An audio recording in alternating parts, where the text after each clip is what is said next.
life of danger. Everyone he meets, he stays a stranger. Read every move he makes, another chance he takes. Odds are he won't live to see tomorrow. Secret Asian man, secret Asian man, they're giving you a number. Hey, good morning, everyone. How you doing out there? This is Greg Carpenter. This is the first episode of The Spy Who Loves Liberty. I just wanted to say howdy to everyone. If you look on the back end here of the Super Cerberus Radio Network, we have Suzanne, who has the Wasatch Report, and we have Jeff, the producer of All Things to Be Produced, hiding in the back still, as he always does for every single show we have, because he is the technical glue that keeps everyone on the air. And I'd like to say a special howdy and good morning to everyone here in the People's Democratic Republic of Northern Virginia. That dramatic pause was to see if anybody was still awake out there, just as people would go, I wonder what's going on with the video. Well, that was a test. And you might say, well, Greg, we don't know that much about you. What's your problem? What's your issue? The Spy Who Loved Liberty, I'll tell you right now, I spent a number of years in the federal government. I worked for numerous different agencies, including the National Security Agency, which means that I have to give a disclaimer if I'm going to talk about anything that related to the Defense Department or anything that happened about anything with the government. And that these concepts and ideas are mine and mine alone, my thoughts, my opinions. It has nothing to do with anything that the National Security Agency ever said, ever did, or et cetera, et cetera. They're all stuffy about themselves. So there you go. That's a disclaimer. It's not according to standard. NSA Regulation 1-30 specifically gives a format on how I'm supposed to give that disclaimer. But because I'm a little bit nonconformist, I'm going to go with the whatever. The disclaimer is not that important. The disclaimer is pretty much, well, I paid attention to what I was supposed to do, and I'm not going to talk about what I can't talk about. However, talking about what I can talk about, I can tell you that I was in charge of special space operations. And you might say, well, gosh, I know there's space, but I didn't know there was special space. Is that a protected category under the Americans with Disabilities Act? No, it's not. Some planets have been snubbed over the years, like you know, and we're going to talk about some stuff like this, like Pluto. Poor Pluto was downgraded, right? Hey, Pluto, solidarity, never forget. Planet status, 1930 to 2006, something like that. Get downplayed. I tell you what, that's not very nice at all by the scientific community, but there's a reason why they did that. And we're going to cover some of those things, some of the strange things that you might have been told about space, but actually the government and the scientific community is not telling you all the truth about it. Now, this might seem like something that's completely far out and foreign to some folks, but in reality, you're not told more than you're told. Just understand that concept for a minute. More information is suppressed from the public than is shared with the public. And when the information actually does come out, it's done so quietly. Example number one. Who shot Bobby Kennedy? We'll just throw this out there real quick. I know it's off topic, but bear with me. Humor me for a second, folks. Who shot Bobby Kennedy? And 99% of the people in the audience raised their hand and said, what? Suzanne, Jeff, give me a guess. Who shot Bobby Kennedy? Pluto? Pluto, the planet Pluto. Good guess. Suzanne, care to take a gander? Bush. Okay. Very good. The choices, not A, B, C, D, or E, all of the above on any of my lists, but good, insightful answers, I have to admit. Usually people will say Sirhan. That was my second choice. And that's You're right there on the. Boy, I tell you what, Jeff, good man. So Jeff's second choice would be wrong also, but it was a good second guess. You see, Bobby Kennedy was shot with 3 bullets. He was shot in the back. Sirhan, from all accounts, approached Bobby Kennedy from the front. 5 other people were shot, and 1 bullet was stuck in the wall, making for a total of 9 bullets being shot. Sirhan was captured with a gun that only held 8 bullets. So the fact that Sirhan was in front of Bobby Kennedy and he was killed by 3 bullets from the back at very close range leads us to believe that somebody administered a massive cover-up that is still in place today. But wait, if you order before midnight tonight, you'll also find out that the government quietly released that information and didn't tell anybody. And now, what does it matter? It doesn't. The lie went on for so long that nobody knows what really happened. And the same thing with Martin Luther King Jr., his shooter, totally set up. Matter of fact, he was acquitted. If anybody cares to look that up. 1998, the man was acquitted. Wrong caliber rifle. Couldn't have shot JFK. He couldn't have shot Martin Luther King. Oh, okay. So you see, there are numerous things of, I would say, dubious quality being told to people, and other things being quietly just pushed out into the public sector, and it just gets overlooked because there's so much information out there nowadays that nobody even notices. So let's talk about space. What really goes on in space? Now, of course, working for the government, I was most interested in space weather. I was interested in satellites, space travel, and I would say the nature and relationship of different objects in space with each other. So with that, I made a small list here of things that I thought folks might find interesting to actually get the truth of, that you probably were told just the opposite in your public indoctrination center, some people like to call school. So let me start with the first one. Astronauts are weightless in orbit. Sort of, not really. The only reason you see them floating in the space shuttle, right, as it goes around is because the shuttle is actually in a free fall with the astronauts inside. So they're actually just falling. So why don't they smash into the Earth? Basically because they're just moving too fast laterally. So they keep missing the ground. And they kind of just keep falling over the horizon. So that's why it looks like they're, quote, weightless.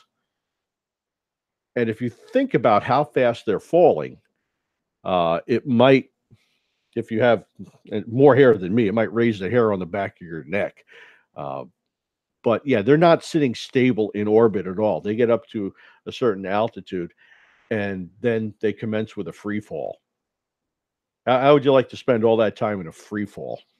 Not very nice. Second point I'd like to bring up is the color of the sun. Jeff, any gander at what the color of the sun might be? No, not really. I was always more interested in the dark side of the moon. Well, we'll talk about that too. So, okay. Skillfully avoiding the color of the sun question, which most people would say is yellow. And I know you avoided that on purpose because of the setup. I never know what I'm supposed to answer. You can just say anything you want. It really doesn't matter because you're going to be wrong. The sun's white, actually. It looks yellow because of the distortion of the atmosphere. It's really all it is. It's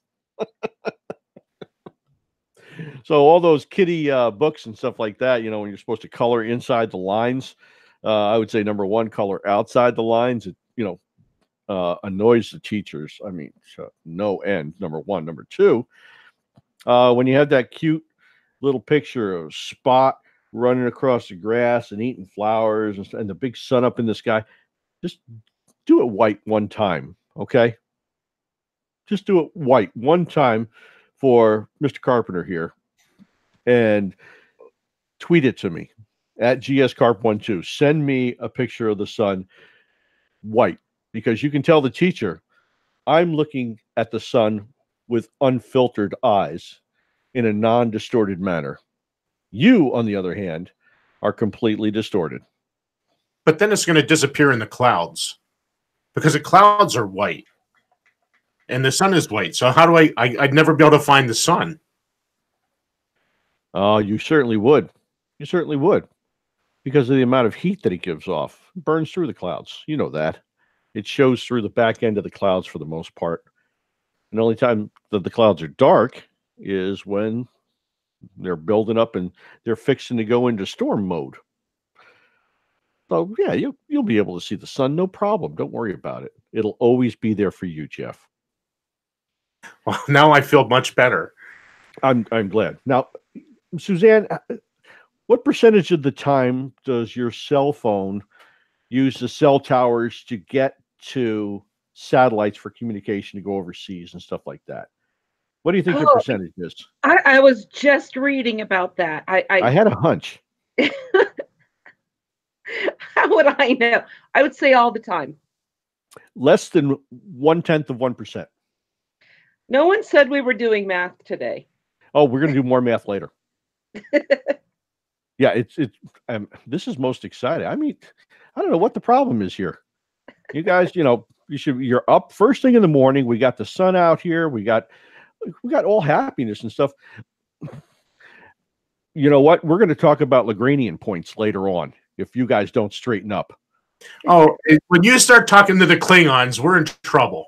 Lagrangian points, you ding dong. Oh, no, would you stop that? Okay. That's about, boy.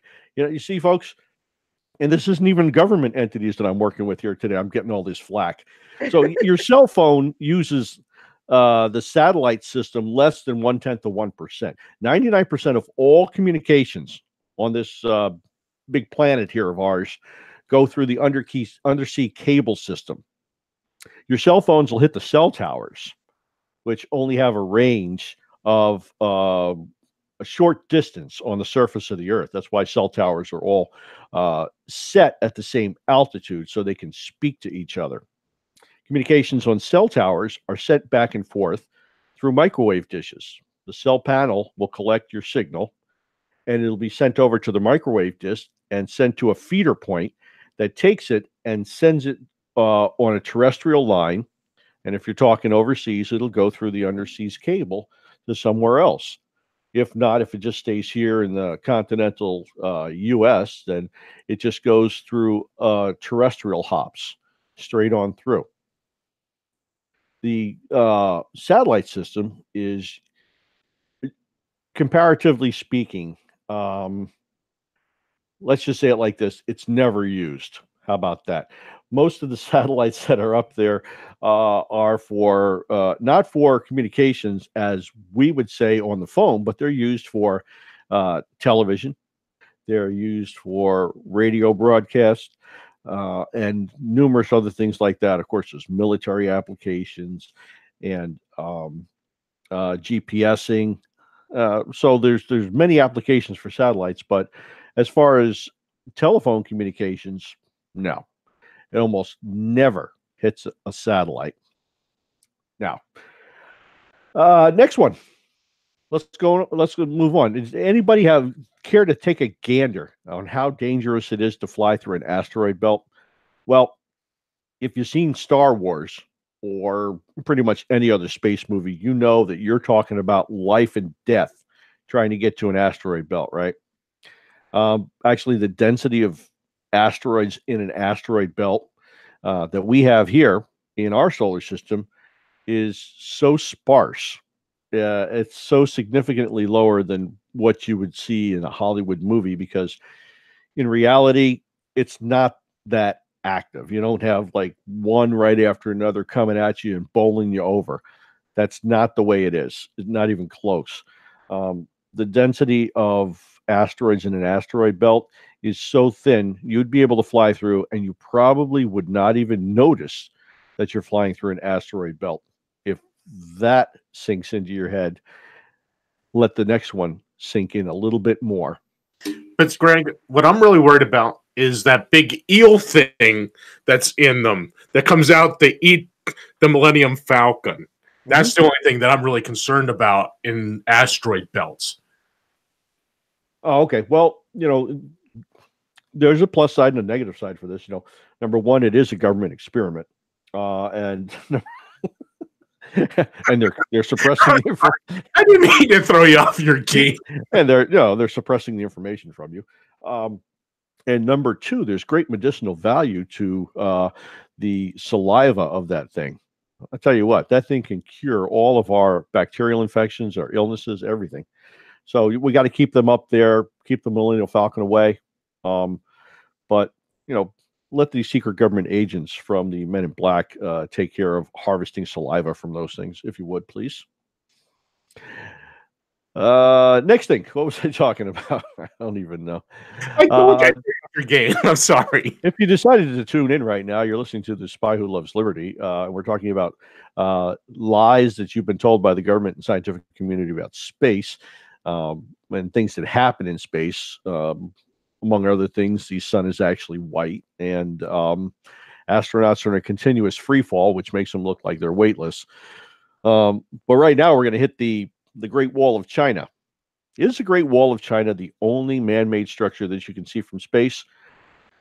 No.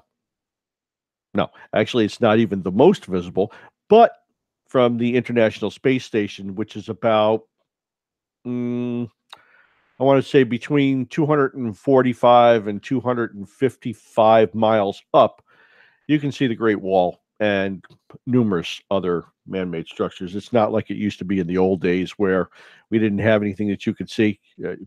You can see lots of stuff. The Earth, how you get to see on, what's it, Schoolhouse Rock. You get to see how the Earth is a perfect blue little ball. Well, that's actually kind of fun, novel, and kind of cute, but absolutely 100% wrong. See, because the Earth is spinning, it looks more like a weeble. It's, I guess so. A weeble is good. It bulges in the middle, and it doesn't fall. Weebles, what is it? Weebles wobble, but they don't fall down. There we go. Yeah. So the Earth does wobble a bit, right?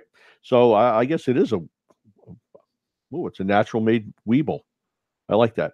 But it's actually more of an oval. It's kind of squats down a little bit. So next time somebody says, well, the Earth is round, you can, jump in there with your knowledge. I'm sure you can read it in Wikipedia. Look up Earth, okay, and then look up shape, and it'll probably say oval or jagged oval or something strange like that. But you can go in there with your Wikipedia gained knowledge and say, no, the Earth is not actually round there, teacher. And as your teacher pounds you on the head with a model of the Earth, you'll have no doubts as to what their opinion of that is. Hottest planet. Anybody want to take a gander at the hottest planet in the solar system?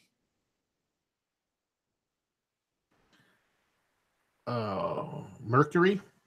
Mercury. Okay, good guess. That was my guess, but Jeff, I have a feeling we're both wrong. And you're right. Yeah, I got one. No, you're right that you're wrong. We're right or wrong. I still got one right. You got one right, Suzanne. Not a chance. No. I don't think that's going to happen today. Even though the fact that you might think, okay, Mercury's the hottest planet because it's so close to the sun, right? It's got to be the hottest planet in the solar system. I'm still reeling over the fact that all those years I used the wrong color crayon when I drew my pictures with the sun in it. Therapy sessions will begin at the end of the show. Perfect. So you'll be good. So the atmosphere actually in Mercury is about 165, 167 degrees Celsius, which is about 330 degrees Fahrenheit. Well, if you want to know the hottest in the solar system, it's actually Venus. Of course, it would be a woman. right? 480 degrees Celsius. Dwarfs that of Mercury, big time, about 900 something degrees Fahrenheit. It is so much hotter, 3 times hotter than Mercury. And why is that? Well, that's on another show. I'm not going to cover the actual scientific reality of stuff. I'm just going to point out the inconsistencies today. If we have time There at the end is of the no show, way you we'll can cover make that. us wait for that answer. No way. Yeah, you have to. So, people that believe that here's a good one. You're told that the sun is a big ball of fire, right? Big ball of fire out there in space and everything. That doesn't work. Fire requires oxygen, and the sun is composed mostly of helium and hydrogen. In fact, the heat of the sun comes from nuclear fusion.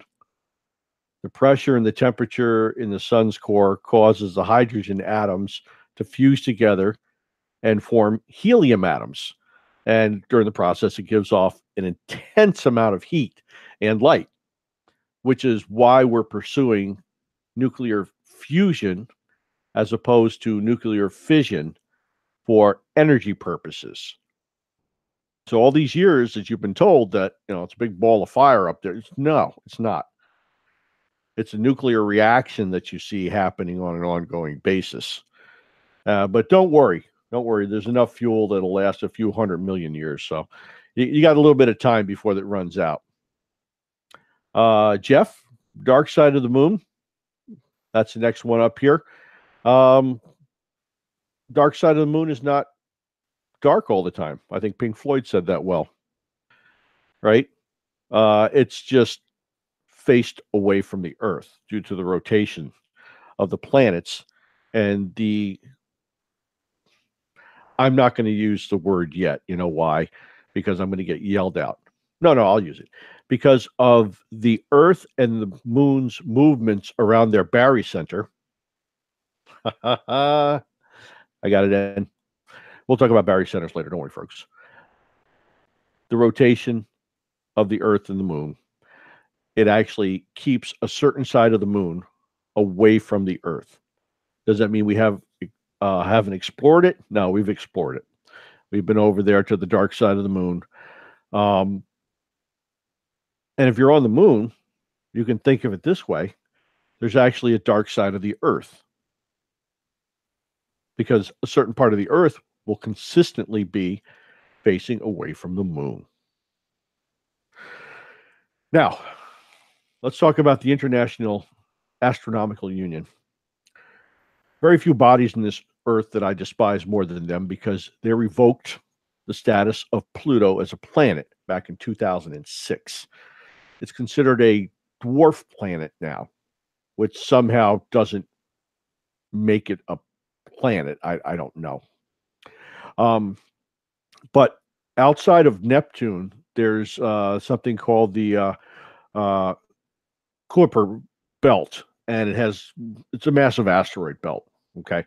And there's a lot of large asteroids in there, and Pluto, they say, is one of the biggest, but it's not the most massive, but it is one of the biggest ones that we can see. And so when it was discovered back in 1930, it was immediately classified as a planet because of how big it was. Now, I don't know what classifies something as a planet or an asteroid if it has I mean, it boggles my mind sometimes, and I'm easily confused, by the way, so don't take that as a big problem. But if I have a planet that's revolving around or in conjunction with the sun, then it's in the solar system, it's revolving around the sun. How does that all of a sudden become a non-planet? What makes something a planet status versus another asteroid status? Is it only the size? Is it the function? Is it what's on it? So there's one of those things that is ill-defined, also by the International Astronomical Union. The infamous Planet 9. Have you guys heard about this Planet 9? No, I have not. Okay. Does that mean that there's a number 10 somewhere too? Or 11, one louder. It would definitely be one louder. So Planet 9 is a planet that they say hasn't been found, but there's observations regarding the orbits of some of the other planets that led to the probability that there's a ninth planet that we haven't seen, which I find most interesting in the fact that we can see things that are thousands of light years away, but we can't find something in our own solar system, number one. Number two, there was a particle traveling at or faster than the speed of light. I forget exactly what it was. That was discovered in something called Ice Cube.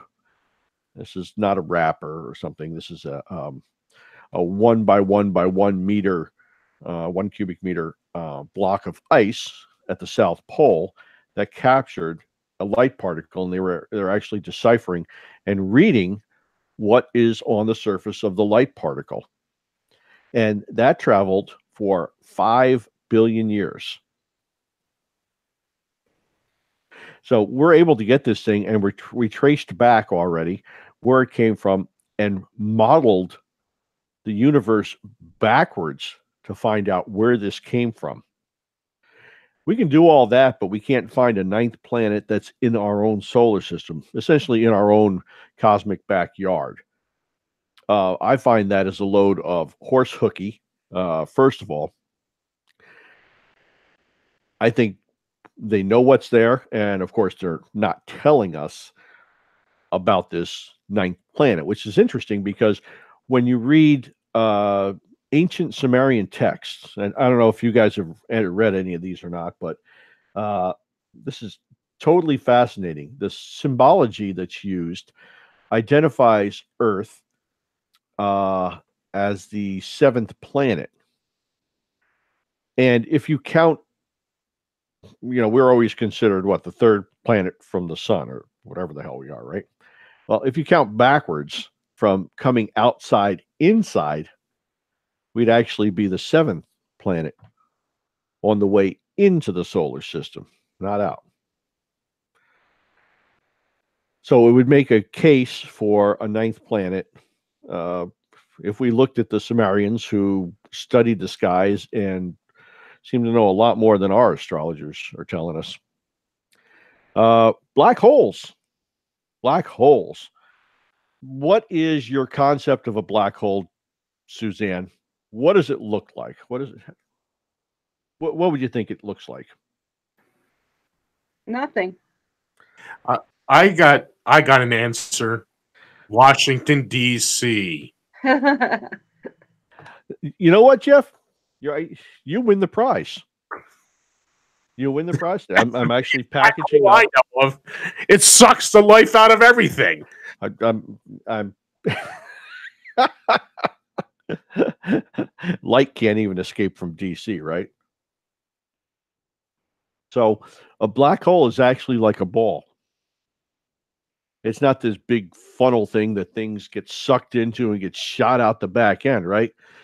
No, it's just a really dense star with, insane gravitational pull. So it's you're not going to go shooting through like some wormhole in a black hole out to the other end. It's just a dense little ball like this, and everything goes into it. Quite terrifying if you think about it. It's like being stored on a thumb drive. I'm still right. Everything gets sucked into Washington, D.C. and never comes out. I said you were right. You won the booby prize. You know what you're going to get, Jeff? I got it right here for you. I've got a stapler for you. Oh, it's red. A red swing line stapler. Yes. You get the stapler, I could burn down the building. Yeah. You are right, and I would say that London and Moscow would substantiate your beliefs on how bad big governments are. I was doing some research the other day, and I was evaluating the World Freedom Index was published just last week, and I wanted to see where we were at. And we've slipped from number one back in, I don't know, 1896 or something. We show up as like 143rd best in some categories. And we still walk around saying how great we are and stuff like that. But one of the categories that they had was government bureaucracy. How oversized or bloated the government is. And we ranked at number, I think it was 18 or 16 for the most over bloated governments on the face of the earth. I thought at least in that category, we would have been number one. I really did, because I mean, we're telling everybody how good we are about everything, and we can't even be number one there. I was very disappointed. Very disappointed. But let's go back to science for a minute here. Middle Ages. Here I am, checking down my little list of stuff here to talk about. Middle Ages. Everyone thought the Earth was flat. True or false? Jeff, what do you say? Well, again, I would say it's true that we're round. It's true that we're around.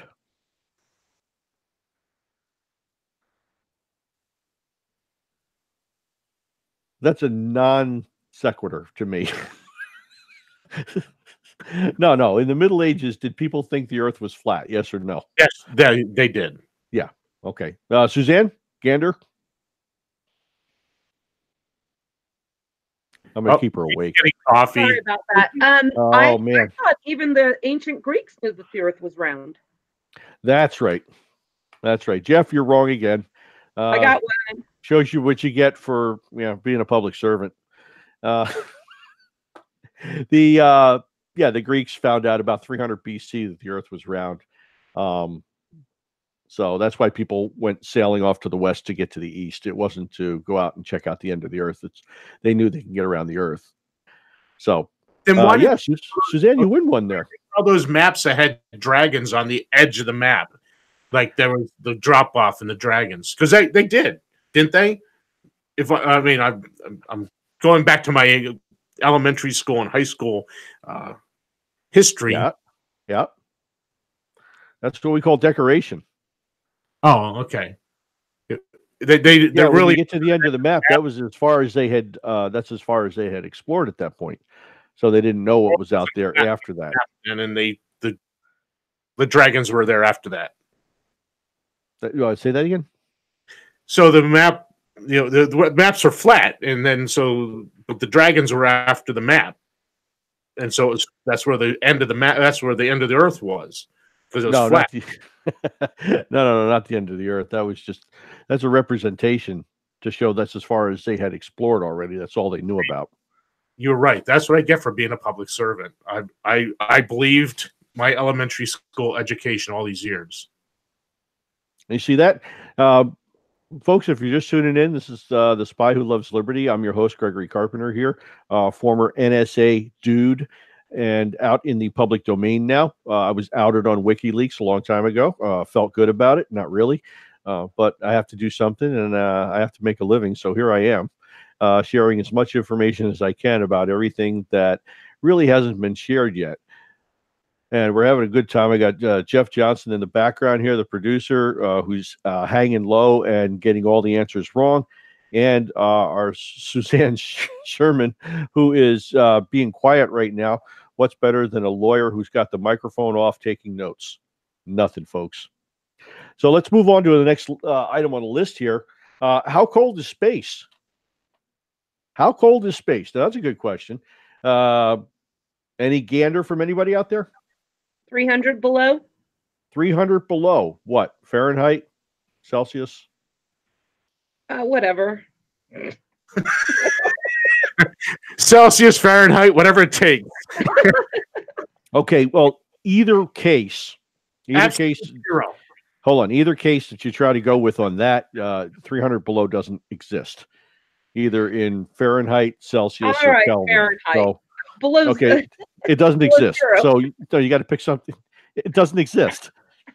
That's below absolute zero. So you can't go that far. My goodness. My answer is absolute zero. She's taking notes now again. There we go. Gosh. So what's your guess, Jeff? Absolute zero. Absolute zero. Absolutely not. But a good guess though. So is space cold? It's not really cold. It's kind of it's hard to explain. You can't really get a good measure in many places in space because, well, there's nothing to measure, right? There's no atmosphere. A high temperature in an area means that the atoms are, are excited and they're moving around. In the vacuum of space, there's a lack of the atmosphere. So essentially, you're looking at something that has almost no temperature to it.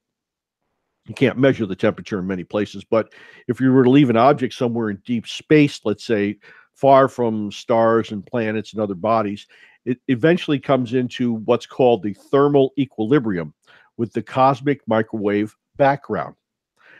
This is thermal radiation that is consistent with a temperature of 2.7 degrees Kelvin. And as we know, absolute zero is 0 Kelvin.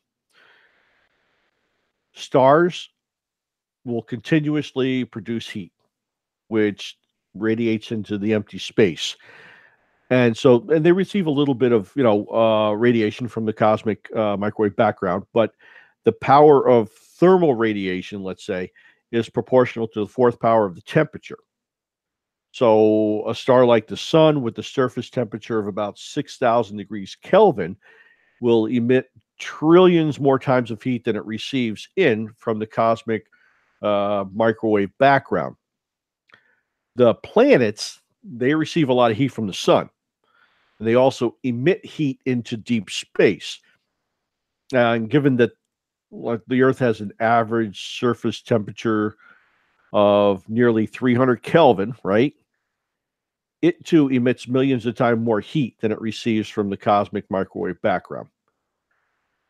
So ultimately, a planet like Earth receives the same amount of heat on average from the sun that it emits into deep space. So the temperature remains as a constant here. It's a matter of endothermic and exothermic bodies interacting.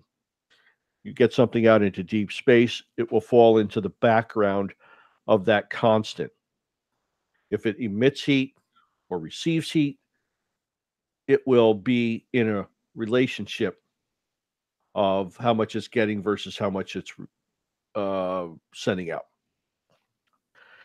You got all that, Jeff? You lost me with all that math. I was completely, yeah, public servant. You're killing me, man. You're killing me. No, you want to start at the beginning? No, please. Let's do it. Let's do it, man. I think we can do this again. No, seriously. So let's take it. You have an object that's out in space, right? It has no value whatsoever other than its own mass and its existence. This thing will do what? It will absorb or emit heat. It's a lighter I'm holding right now for everybody who's on the radio part. It has no other ability to do anything other than exist. If I put that out into space somewhere, away from stars or planets or any other body whatsoever, the temperature it will assume is 2.7 degrees Kelvin because it has no ability to affect, either emit or receive heat other than what it gets from the cosmic microwave background. On the other hand, if I take this full cup of coffee, which here at roughly 300 degrees Kelvin, which is room temperature, it's emitting heat right now. So on a very small scale, it would send off heat. into the cosmic microwave background of wherever it's at.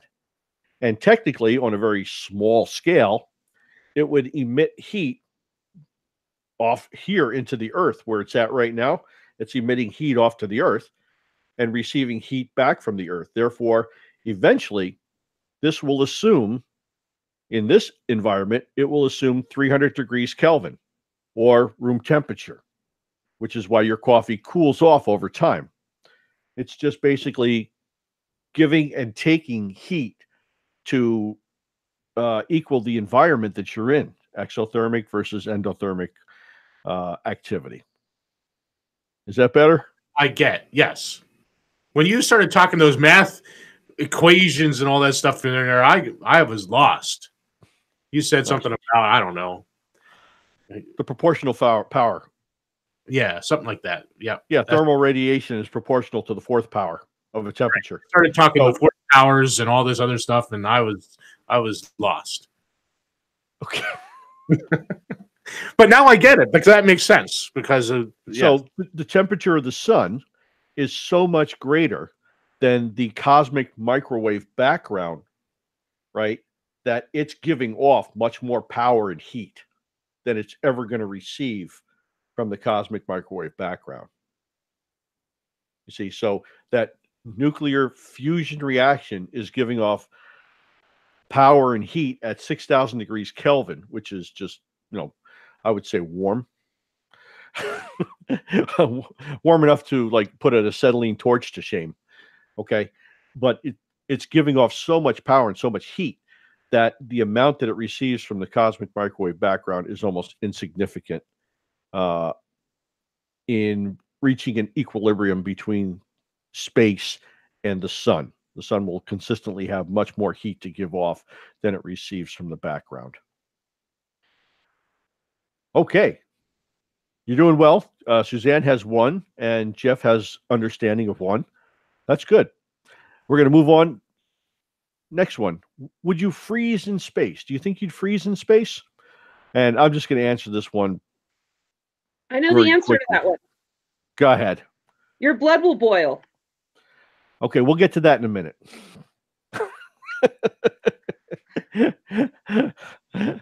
Well, thanks for playing. No, you wouldn't necessarily freeze in space just because of the reaction, the transfer of energies that we were talking about. As a matter of fact, you'd have more of a problem of getting rid of your body heat because it would have nowhere to go in a spacesuit. So that's why they have the cooling systems and the environmental stabilization built into the suits themselves. Because would you freeze? Yeah, if you're out in that area that's 2.7 degrees Kelvin, yeah, you'd freeze out there. Yeah, because that's like way far below freezing point. But you could also very easily and in an instant overheat yourself just with a little bit of coming into contact with any star or something like that that's emitting heat, like our sun at 6,000 degrees Kelvin. So would you freeze in space? It depends upon where you are.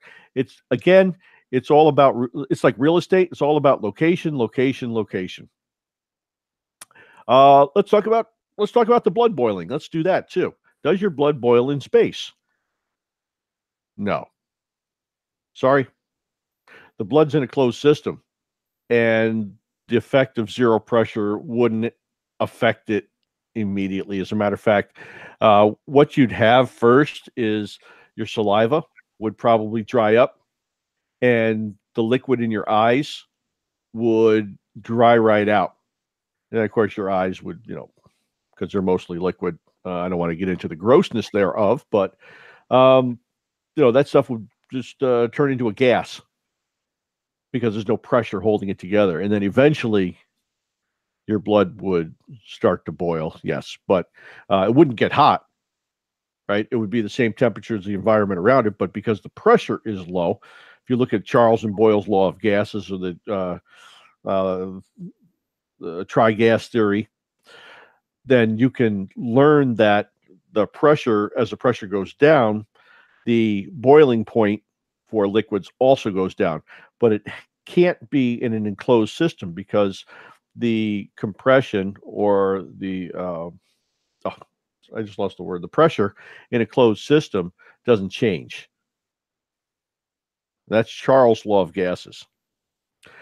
So the next one on my list is your body would explode in space. No, it won't.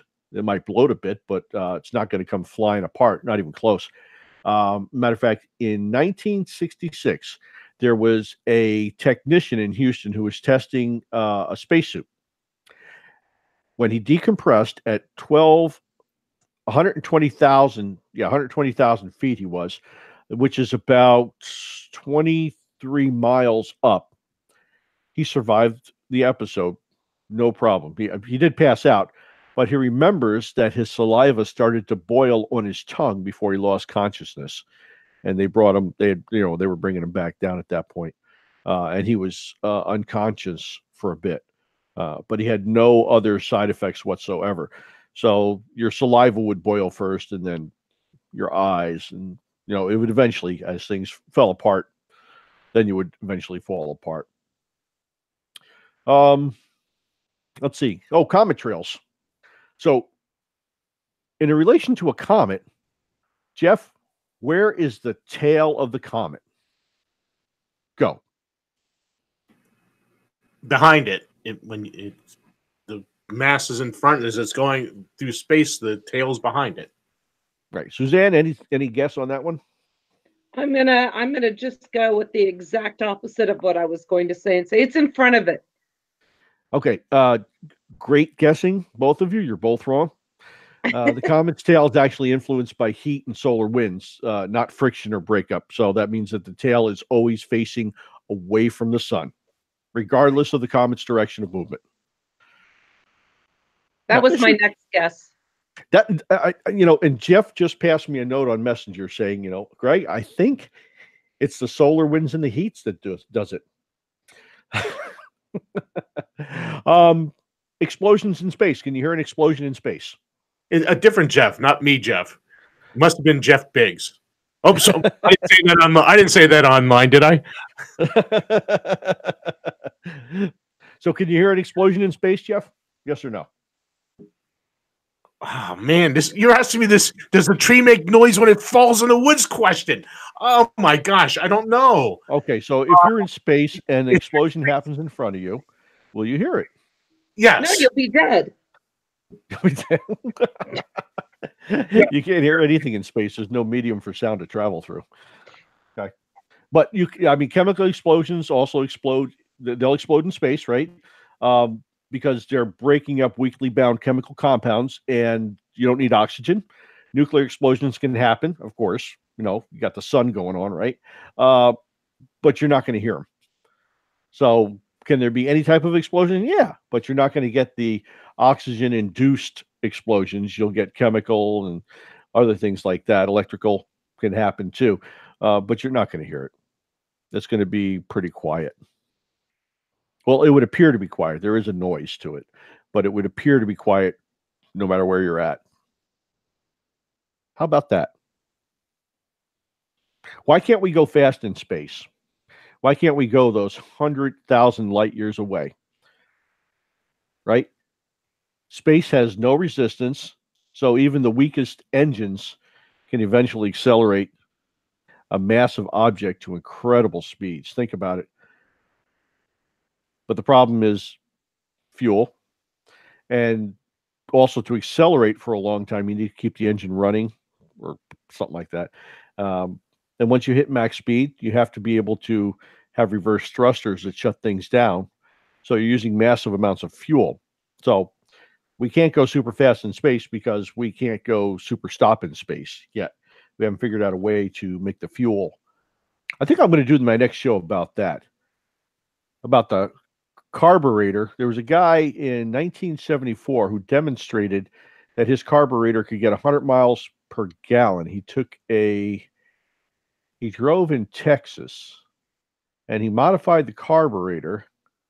He drove 200 miles, and I forget what kind of car it was, but it was a gas guzzler, and he averaged 100 miles per gallon. And they were there. They checked out. They looked for alternate fuel tanks and things like that. And he mysteriously died the day before he could patent it. Just saying. Oh, next one. This is kind of associated with the other one. So let's see if you guys get this one right. Are there fiery explosions in space? Well, Yes. what you just said is yes, because the sun is burning its as fusion, so there would have to be some sort of fire, but it would have to be chemically induced again, because you said there's no oxygen. You have just pulled even with Suzanne. One for Jeff, one for Suzanne. All right. So yes, you can have fire. I mean, Star Wars lied, right? Because all those explosions are things that are not chemical reactions that blow up all the time, and they're not nuclear reactions. They're, like a gasoline fire from the X-wing fighters that crash into something else or get shot by another one, by one of the what are the ones that the Empire uses? The TIE fighters. TIE fighter, right? So that's a TIE fighter. But that stuff doesn't really happen. People don't realize they were made by Chevy because they're bow ties. Chevy made the TIE fighters? Yeah, because they're bow ties. Oh. I'm sorry. If you're just tuning in, this is A Spy Who Loves Liberty with your host, Gregory Carpenter, and producer who is going to be put on mute, Jeff Johnson. That was one of the best bad jokes I've ever heard. That I'll give you credit for that one. Okay. You have 1.1. We're going through a list of things that you've been lied to about space. And right now, Jeff has one correct and Suzanne has one correct. So we're really flying along, doing very well here, of a list of about 20 so far, I think. They each got one right. Do astronauts fly with jetpacks? Yes or no? No, they're not jetpacks. That I do know. Right. Okay. Suzanne? She's typing. I'll go with Jeff's answer. You go with Jeff's answer? Okay. You're both quasi right. So I'll give you 1 point. You get 0.5 for that. They do function in space, but they're kind of like a backup. So it's really just for local movement in and around the space station as a backup power source. It's not really used as a primary for anything whatsoever because you can't get much distance out of it. The amount of fuel that's needed to go that far to do anything is just ridiculous. Down to the last few minutes here, so I'm just going to give you the title and give you my spiel on the next couple here. But nothing can go faster than light, which is sort of true. There is superluminal communications that do happen. There are particles called tachyons that exceed the speed of light. So there is in the special theory of relativity, not the general relativity theory. So, well, and again, we could talk about that another day. I don't want to get caught up in astrophysical discussions here. But there are particles that can travel faster than the speed of light now that they found. And there's others possibilities that exist with distorted space-time and some other theories that have been tested recently that show that, yeah, there are other things that can travel faster than the speed of light too. We've all heard the story that NASA spent millions of dollars developing a pen that could write in space.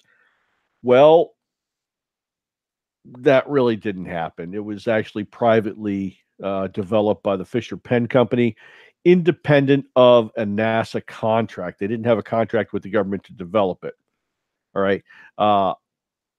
Both the Soviets and the guys here in NASA, they all used pencils. All right.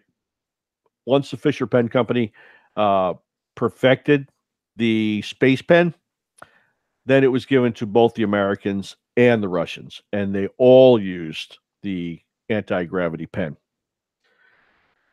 And we'll take the last one here. under advisement. And we had a little discussion about this before we went on air. The Earth orbits the sun.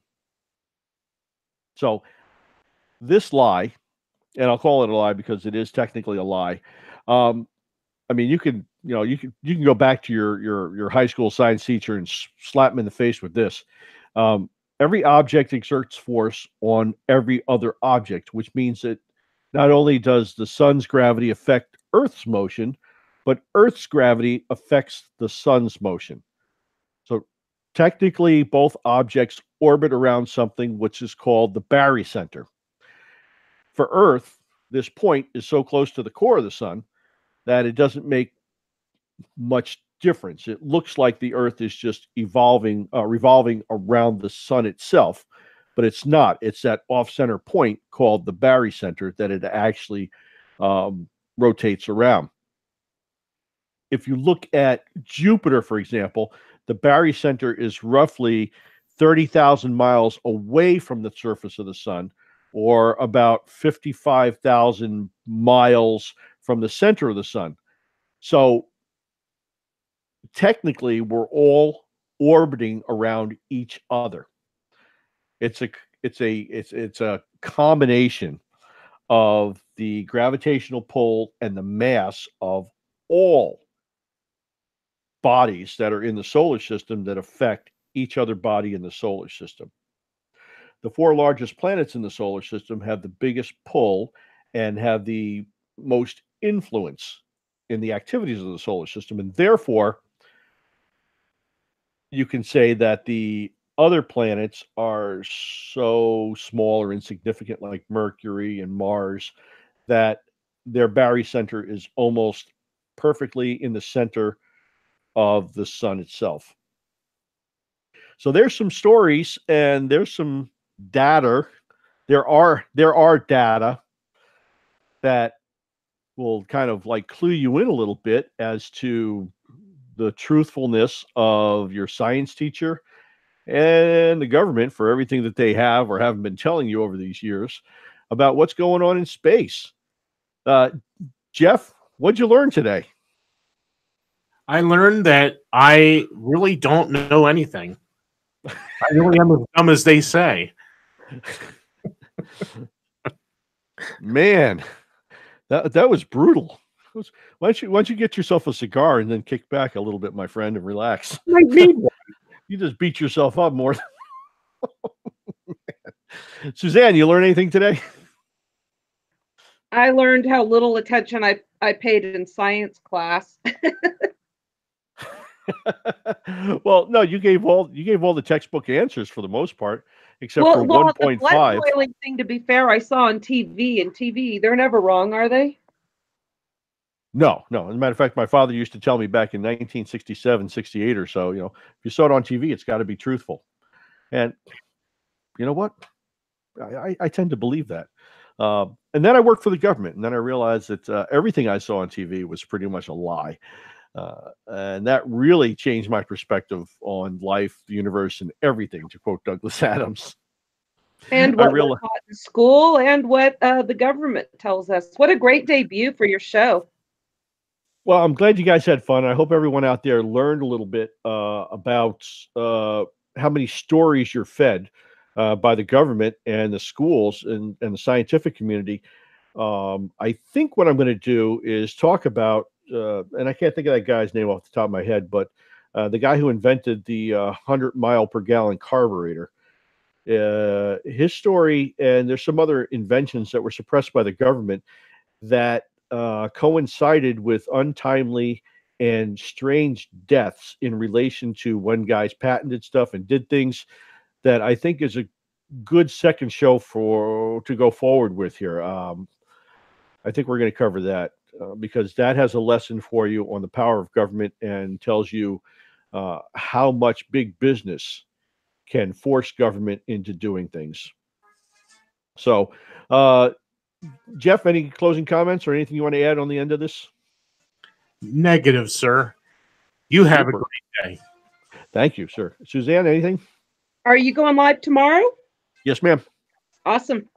That's when we're going to do the show about the carburetors. So, All right. It's Gregory Carpenter, the spy who loves liberty. God bless you all. Thanks for stopping by, folks. And from the People's Democratic Republic of Northern Virginia, I send you my blessings for a wonderful and beautiful day.